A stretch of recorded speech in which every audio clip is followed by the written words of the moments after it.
Astro 2K channel நேயர்கள் அனைவருக்கும் சுதா மோகனின் இனிய வணக்கம். நம்ம இன்னைக்கு ஆவணி மாத பலன் தான் நம்ம இன்னைக்கு பார்க்க போறோம்.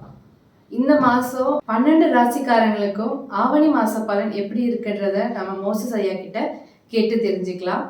அதுக்கு முன்னாடி நம்ம சேனலை மறக்காம சப்ஸ்கிரைப் பண்ணிடுங்க, லைக் பண்ணுங்க, ஷேர் பண்ணுங்க. மோசஸ் ஐயா சென்னையில இருக்காரு. அவர் அஸ்ட்ராலஜர் மற்றும் வாஸ்து கன்சல்டன்ட், உளவியல் நிபுணரும் கூட. ஸோ அவர்கிட்ட நம்ம இந்த மாச பலன் எப்படி ஒவ்வொரு ராசிக்காரங்களுக்கு எப்படி இருக்குன்றதை நம்ம ஐயா கிட்ட கேட்டு தெரிஞ்சுக்கலாம். வாங்க வீடியோக்குள்ள போலாம். வணக்கம் ஐயா. வணக்கம் ஐயா. இந்த மாசம் ஆவணி மாச பலன் எப்படி இருக்கு, 12 ராசிக்காரங்களுக்கு எப்படி இருக்குன்னு கொஞ்சம் சொல்லுங்க. உலகெங்கும் உள்ள எஸ்என்ஸ் அஸ்ட்ரோ நேயர்கள் அனைவருக்கும் மோசஸின் இனிய வணக்கங்கள். இந்த ஆவணி மாதம், இந்த ஆவணி மாதம்னே பார்த்தீங்கன்னா ஒரு சிறப்பான மாதம். ஏன்னா இதுக்கு முன்னாடி பார்த்தீங்கன்னா ஆடி மாதத்தை கடந்து வந்திருப்போம். ஏன்னா ஆடி மாதத்தில் பார்த்தீங்கன்னா சூரிய பகவான் பார்த்தீங்கன்னா சந்திரனோட வீட்டில் இருப்பார். ஸோ சந்திரனும் சூரியனும் சேருவது பார்த்தீங்கன்னா அமாவாசை நம்ம சொல்லுவோம். ஏன்னா இப்போ இந்த மாதமே ஒரு அமாவாசை. அதனால தான் பார்த்தீங்கன்னா நிறைய சக்தி வழிபாடுகள் செய்வோம். சக்தி வழிபாடு, அம்மன் கோயிலில் கூழ் ஊத்துறது, அம்மன் அந்த விழாக்களை பங்கேற்று நம்மளோட ஆத்ம பலத்தை அதிகரித்துக்கான நிறைய வேலைகளை கடந்த மாதம் செஞ்சுருப்பாங்க. இப்போ இந்த ஆவணி மாதம் அந்த ஆத்ம பலம் அதிகமாகும் போது அடுத்தது என்னென்னு நிறைய சுபகாரியங்கள் இருக்கும். ஏன்னா இப்போ இருக்கக்கூடிய இந்த ஆவணி மாதம் பார்த்தீங்கன்னா சூரிய பகவான் அவருடைய சொந்த வீட்டில் ஆட்சியாக உட்காருவார். அப்போ அங்கே சூரிய பகவானோட ஆத்ம பலம் ரொம்ப அதிகமாக இருக்கும். எப்பெல்லாம் நமக்கு ஆத்ம பலம் யாருக்கு அதிகமாக இருக்கோ அவங்க தான் இந்த பிரபஞ்சத்தில் வெற்றியாளர், சக்ஸஸ்ஃபுல் பீப்புளெலாம் நம்ம நிறைய பேர் சொல்லுவோம் இல்லையா. அது எல்லாமே பார்த்தீங்கன்னா ஆத்ம பலமான சூரிய பகவான் யாரோடைய ராசியிலெல்லாம் ஆட்சி உச்சம் பலமாக இருக்கோ, அதுவும் 1, 5, 9 நல்ல ஸ்தானங்கள் கேந்திரத்தில் இல்லை திரிகோணத்தில் இருக்கோ அவங்க எல்லாமே பார்த்தீங்கன்னா ஏதோ ஒரு விதத்தில் உச்சத்தை அடைவாங்க. குறிப்பாக என்னென்னாக்கா எந்த இடத்துல எந்த பாவத்தில் சூரிய பகவான் சஞ்சரிக்கிற ஒரு ஜாதகத்தில் அந்த பாவகம் பார்த்தீங்கன்னா அவர் மிகப்பெரிய ஒரு உச்சத்தை அடைவதற்கான ஒரு அறி காட்டும். ஸோ அதனால் சூரிய பகவான் தன் சொந்த வீட்டில் இருக்கக்கூடிய இந்த ஆவணி மாதம் பார்த்தீங்கன்னா நிறைய சுப நிகழ்வுகள் எல்லாரும் குடும்பத்தில் இருக்கும். அதாவது இந்த காலகட்டத்தில் பார்த்தீங்கன்னா நிறைய திருமணங்கள்லாம் நிறைய நடக்கும். ஏன்னா ஆவணி மாதத்தில் பார்த்தீங்கன்னா நிறைய விழாக்கள், அந்த விநாயகர் சதுர்த்திலாம் இருக்கு இல்லைங்களா. ஸோ இந்த விழாக்கள் எல்லாமே பார்த்தீங்கன்னா ஆவணி மாதத்தில் தான் எல்லாமே தொடங்கும். இதுக்கப்புறம் பார்த்தீங்கன்னா ஆயுத பூஜை, ஒவ்வொரு விழாக்களாக அப்படியே தொடங்கி நிறைய விழாக்களோட ஆரம்பமே பார்த்தீங்கன்னா இந்த ஆவணி மாதம்னு சொல்லலாம். ஸோ ஆவணி மாதம் ஏன்னா நம்ம சொல்லியிருக்கோம், ஏன்னா ஆவணி மாதத்தில் பார்த்தீங்கன்னா சூரியன் தன்னுடைய வீட்டில் ஆட்சி பலத்தாக இருக்கிறதுனால அது காலபுருஷத்துக்கு 5ஆம் இடம்னால பூர்வ புண்ணியம் இந்த காலத்தில் நிறைய சிறப்பாக இருக்கும். அதனால தான் நம்ம என்னென்னாக்கா நிறைய அது பூர்வீகம் சார்ந்த விஷயம். திருமணத்துக்கு அப்புறம் பார்த்தீங்கன்னா ஆட்டோமேட்டிக் குழந்தை பேர் தான் 5ஆம் பாவம் குழந்தை பேர். அதனால இந்த ஆவணி மாதத்தில் திருமணம் செய்யக்கூடிய நிறைய பேருக்கு பார்த்தீங்கன்னா குழந்தை பாக்கியம் வெகு விரைவாக கிடைச்சிரும். ஸோ அதனால் இவங்க இந்த குழந்தை பேருக்காக நிறைய நேரம் எடுக்கலாம் தேவையில்லை. ஸோ அதனால் இந்த மாதம் திருமணம் நடத்தக்கூடிய நிறைய பேருக்கு குழந்தை பாக்கியம் உடனடியாக கிடைக்கிறதுக்கான சாத்தியக்கூறுகள் இருக்குது. ஏன்னா சூரிய பகவான் பூர்வ புண்ணிய ஸ்தானத்திலிருந்து காலபுருஷத்துக்கு பூர்வ புண்ணிய ஸ்தானத்தில் பலமான ஒரு விஷயத்தை கொடுக்குறதுனால எல்லா விதத்திலும் சுபிட்சம் பலம் என்பது இது பண்ணும். ஏன்னா அந்த ஆடிப்பட்டத்தை பார்த்து தான் விவசாயம் செய்வாங்க. ஸோ அப்போ பார்த்தீங்கன்னா எல்லாமே இந்த ஆவணி மாதம் எல்லாமே நிறைய பேர் விவசாயம் விதை ஏற்றுறது அந்த மாதிரி நடுறது அதெல்லாம் பார்த்தீங்கன்னா இந்த காலகட்டத்தில் நிறைய இருக்கும். விவசாயம் சூப்பராக இருக்கும். ஸோ அதை தான் ஆவணி மாதம் எப்போதும் ஒரு வளமையும் செழிப்பும் நிறைந்த மாதமாகவே கருதப்படுகிறது.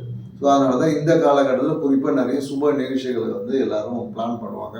இந்த மாதம் நடக்கும்போது அந்த சுப நிகழ்வு எல்லாமே சிறப்பானதாக இருக்கும். அது ஒவ்வொருத்தருடைய ராசிக்கு அவங்களோட தன்மைக்கேற்ப அந்த விஷயங்கள் எல்லாமே ஒவ்வொருத்தருக்கு கொஞ்சம் கொஞ்சமாக மாறுபடும். அதை தான் நம்ம 12 ராசிக்கு உண்டான ஆவணி மாத பலன்கள் என்னன்றதை இப்போ நம்ம பார்த்துருப்போம்.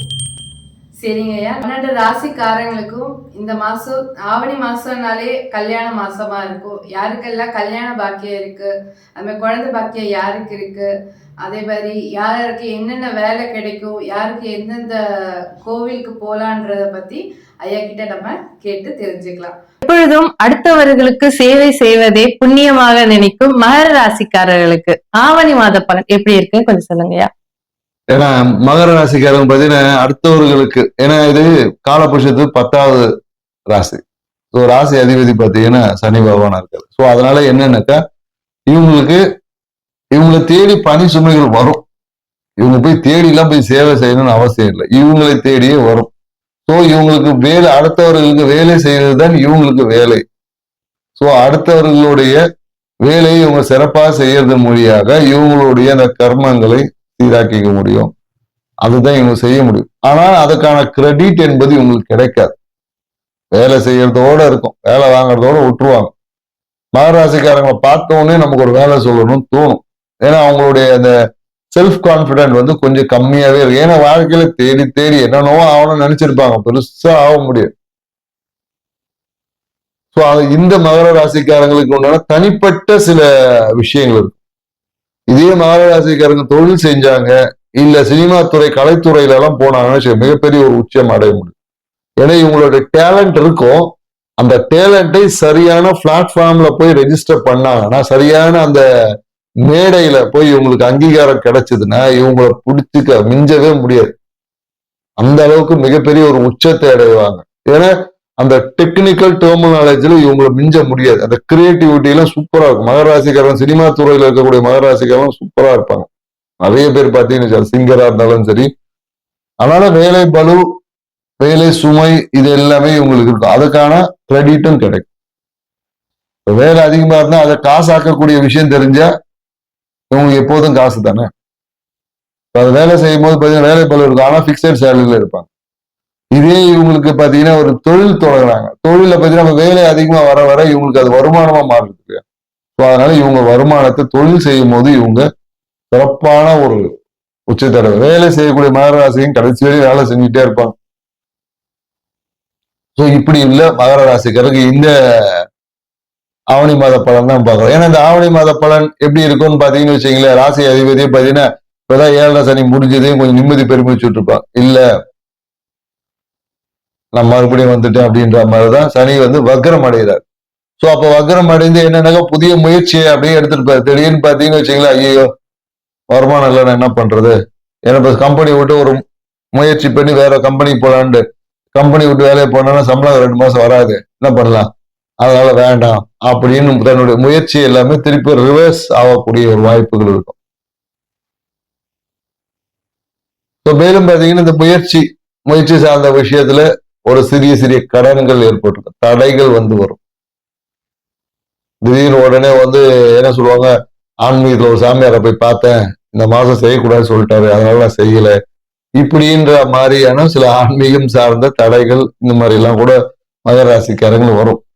தடைகளை எந்த கிரகமும் செய்யாது, தயவு செய்து நீங்க புரிஞ்சுக்கணும். அது வேலையை செய்யுது, நமக்கு அது தடையா இருக்கு. அப்ப அந்த தடையை எப்படி உடைக்கிறதுன்னு கத்துக்கும். நம்ம சும்மா இங்க என்னன்னாக்கா கிரகம் மாறிடுச்சு, இது இங்க இருந்துச்சு அங்க இருந்துச்சுன்னு சொல்றாங்க. ஆனா பாத்தீங்கன்னா இதே ஒரு விஷயம் ஒரு எமர்ஜென்சின்னு வச்சுங்க, அந்த டைம் கிரகத்தை பார்ப்பாங்களா, செவ்வாய்க்கிழமை பார்ப்பாங்களா, இல்ல ஞாயிற்றுக்கிழமை போப்பாங்களா, வெள்ளிக்கிழமை பணம் கொடுக்க முடியாதுன்னு சொல்லுவாங்களா, கிடையாது. எமர்ஜென்சின்னு வந்தோம்னா அந்த டைம் இது எல்லாத்தையும் ஓரம் வச்சு நம்ம செய்யறோம். அதையே மற்ற டைம்ல செய்யக்கூடாது அப்படின்றத எங்க கேள்வி. புரியுதுங்களா? சோ ஏன் இதை எமர்ஜென்சி சொல்றேன்னு வச்சுக்கோங்க. இந்த காலகட்டத்துல பாத்தீங்கன்னா சூரிய பகவான் ராசிக்கு 8ல் இருக்காரு. ஸோ அப்ப என்னென்ன அரசு சார்ந்த விஷயத்துல அவமானங்கள் வரும். அரசியல்வாதியா இருந்தாருன்னா பதவி பறி போகும்.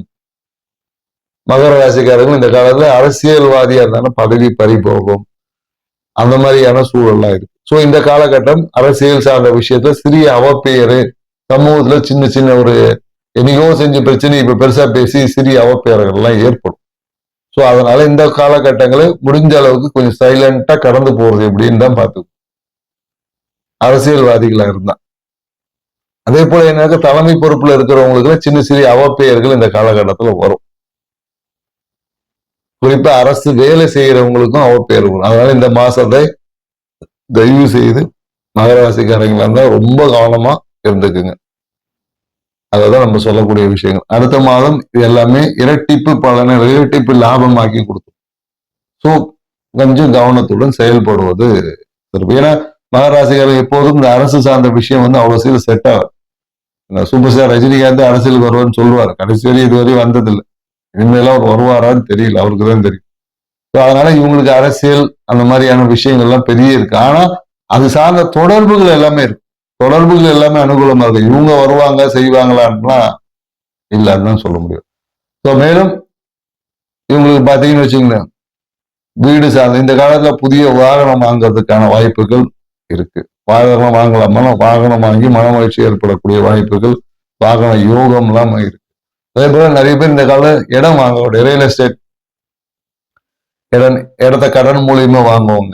கடன் மூலியமா வாங்கினீங்கன்னா தடைகள் வராது. சொந்தமா மொத்த காசும் கொடுத்து வாங்கினீங்கன்னா ரெஜிஸ்ட்ரேஷனே பண்ண முடியாது. ரெஜிஸ்ட்ரேஷன்ல தடை வரும், ஏதாவது டாக்குமெண்ட் இஷ்யூஸ் வரும். ஸோ அதனால கொஞ்சம் கவனமாக பார்த்துக்கணும். இடம் வாங்கக்கூடியவங்க இடம் வாங்க வாய்ப்புகள் உருவாகும். கடன்ல வாங்கினீங்கன்னா ரெஜிஸ்ட்ரேஷன் ஆகும். மொத்தம் ஃபுல் கேஷ் கொடுத்து வாங்கினீங்கன்னு நினைச்சீங்கன்னா டாக்குமெண்ட்ல இஷ்யூஸ் ஏற்படக்கூடிய வாய்ப்புகள் இருக்கு. மனம் பார்த்தீங்கன்னா இந்த காலகட்டத்தில் காதல் எல்லாம் சூப்பரா காதல் செய்யக்கூடிய மகராசிக்காரர்கள் காதல்லாம் நல்லா இருக்கும். காதல் வந்து திருமணத்துக்கு கூட முயற்சி ஆகும். திருமணம் நடக்கிறதுக்கான சாத்தியக்கூறுகள் இந்த காலகட்டத்தில் மகராசிக்காரர்களுக்கு இருக்கு. அதே போல என்னென்ன சூழ்நிலையில புதிய தொழில் வாய்ப்புகள் எல்லாமே இருக்கு. குறிப்பா சினிமா துறையில இருக்கிறவங்க புதிய பட ஒப்பந்தங்கள், புதிய வாய்ப்புகள் எல்லாமே இந்த காலகட்டத்தில் ஏற்படும். இல்லைன்னா இந்த காலம் முடங்கி இருக்கக்கூடிய படம் கூட இப்ப ரிலீஸ் ஆகும். ஏதோ ஒரு கால தள்ளி போட்டு வச்சிருப்பாங்க. இந்த மாசத்துல ரிலீஸ் பண்றதுக்கான வாய்ப்புகள் உருவாகும். சோ இப்படி பல நன்மைகளும் இருக்கு. சிறிய விஷயங்களில் கவனம் செலுத்தினா நமக்கு வர வேண்டிய பிரச்சனையும் அவமானத்தையும் கொஞ்சம் தடுத்துக்கலாம். ஸோ இதுக்கு வாய்ப்பு கிடைச்சா ஏற்கனவே நம்ம சொல்லியிருக்கோம், ஒரு மொட்டையை போட்டீங்கன்னாவே மகர ராசிக்காரர்கள் சிறப்பான பலன் தரும் அப்படின்ட்டு. ஒரு மொட்டையை போடுறது, இந்த காலத்துல நிறைய பேர் தாடியெல்லாம் விட்டுறாதீங்க, ஃபுல் ஷேவ்ல இருங்க, அதுவே ஒரு பரிகாரம் உங்களுக்கு. ஸோ அதனால வாழ்க்கையை சிறப்பா வைத்துக் கொள்ளுங்க. எப்போதும் ஒரு கலர்ஃபுல்லா இருங்க.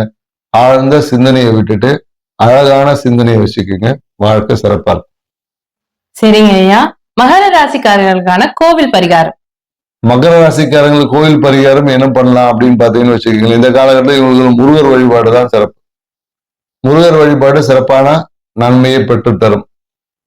புதிய வீடு, வாகனம் இந்த மாதிரியான விஷயத்துக்கு நல்ல சப்போர்ட் பண்ணும். அதே போல என்னன்னாக்க மகாலட்சுமி வழிபாடும் இவங்க வாழ்க்கையில் திருமணம்